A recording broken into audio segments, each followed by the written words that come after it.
2-3 емисии поред ние збориме дека следењето за кое што збори Мицика не е следење на Мицика, туку е следење на странски агентурни служби кои што удржава си вршеле своји работи во интерес на нивните држави. И сега на пример агенција за разузнавање си ги следе луѓето во државите од кои што доаѓаат. Кога тие лица доаѓаат во Македонија, АР бара поддршка од АНБ. АНБ нормално дава поддршка на АР и си ги следат луѓето кои што се движат низ Македонија, а се безбедносно интересни за нашата држава и за НАТО. Уз тоа следење, тие лица се среќаваат со Мицика, со дел од новинари и се нормално извештајот стои. Тоа и тоа лице што е предмет на обработка се сретна со Милош, Мечка, Стив, не знам. Тоа не е следење на Милош, Мечка и Стив, тоа е следење на тоа лице кое што се сретнало со овие другите лица. Проблемот каде е? Овие лица се сите до еден следени бидејќи постојат информации и се проверуваат информации за наводна руска вмешаност на руските служби, кинески и така натака и на служби кои што не се пријателски на службите на западниот свет и нормално се следат, бидејќи следењето е за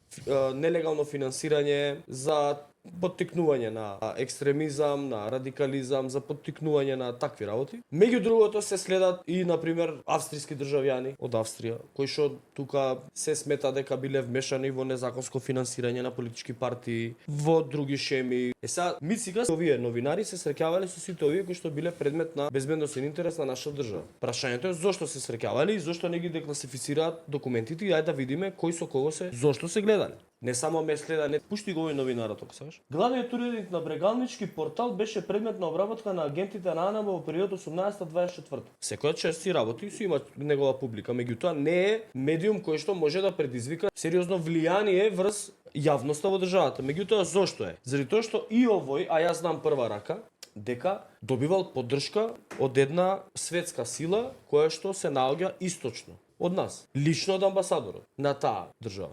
Ова само потврдува дека сите кои што биле овој предмет, у оваа обработка, биле безбедносно интересни заради тоа што добивале пари и биле финансирани од центри кои што се спротивни на интересите на државата, кои што се евроатлантски, бидејќи овие работеле наспроти евроатлантските интереси и за тоа добивале финансии.